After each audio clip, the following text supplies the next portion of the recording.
Hi, my name is Jensen. I'm doing the week 5 discussion topic for the kind of end of student learning outcomes, EPSL 07. So let's get started. People that can, the organization that I kind of researched was an organization that I personally am very passionate about not only as a woman, but someone that possibly would like to go into women's health. It is the Association of Women's Health and neonatal nurses. I can't talk today. It was great. Anyone can join this organization. Students, nurses, healthcare providers, patients. It has a bunch of information, not only about women's health and taking care of a baby or being someone with a baby, pregnant person, but additionally has a bunch of educational resources for nurses and how to improve their quality of care, which I really enjoyed. The memberships vary. I did yearly expenses. It varies from anywhere between $216 to $60. So I thought that was really interesting. I think it ends up being like $7 a month or something like that. But anyway, a lot of information was on here. I kind of went down a rabbit hole and just learned way more than I should have. And have like 3 pages of notes. So if you see me looking over here, this is what I'm referring to. They have a bunch of different webinars, things that how to teach nurses to read the fetal heart rate monitor, how like deoxygenation ends up impacting the fetus, and how labor impacts the oxygen transfer from mother to baby. Things to do during a category 2, uterine activity during labor, things like that. Each has the contract hours listed that /CME that this fulfills. I don't know if that makes sense, but anyway, it helps fulfill that educational aspect required. They have a bunch of different programs. Essentially, they have a bunch of journals, online courses, patient education resources, and not only as the nurse to hand out to your patient, but as a patient, if this is not provided, like great resource to look at things. And then also just as a woman, it's really great information to know.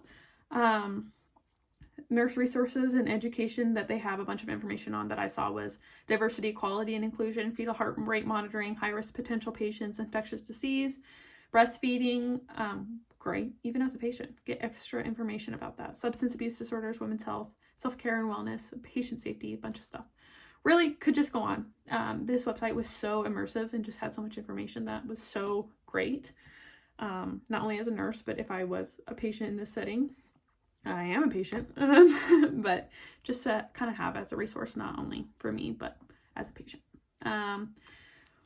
One thing that they're kind of dealing with legislatively, as you can imagine, women's rights.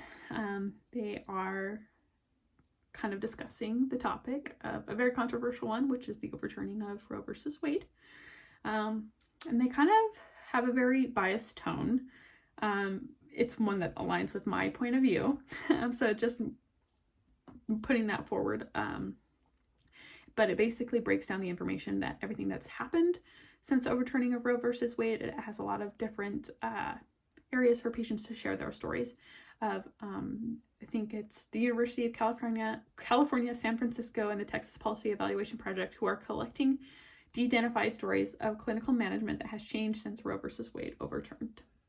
It also has a calendar of varying legislative sessions so that nurses and patients can get involved in their local legislative and kind of insert their voice and their opinion on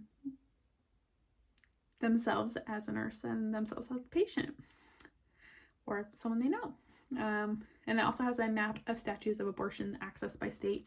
I know that recently Utah changed their abortion access to 8 weeks, being legal until 8 weeks, and that was really resourceful to have different access and to see the constant changing and updates. And there's also an area that you can subscribe to those updates so you can see things that are and are not changing. So yeah, the ANA document, I saw several points that I thought were very telling. Essentially, basically just going over human rights violations and being an advocate for patients and putting aside what you think is ethically correct, and putting your bias aside, and just giving your patient the most quality of care. I selected several, but I'll read a few off. Nurses establish relationship of trust and provide nursing services according to need, setting aside any bias or prejudice.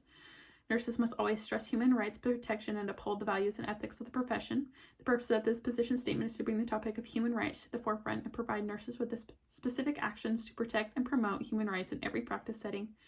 Nurses in every practice setting serve on this ethics committee, work to promote the discussion of ethics and human rights among colleagues, and engage in political action to clarify and promote health policy that increases access to the quality of care. Very telling. This was one that really stuck with me. This next one that I felt like really aligned with this organization and kind of hit home in my beliefs, but soapbox aside, nurses must examine the conflict arising between their own personal and professional values and the values and interests of others who are responsible for the patient care and healthcare decisions, and they must address these conflicts in ways that ensure patient safety and promote the best interest of the patient. Another one is healthcare agencies pay close attention to potential for human rights violations as they relate to patients, nurses, healthcare workers, and others within their institution. Excuse me. Essentially, I may have my opinions on access to healthcare and varying issues that are kind of current events.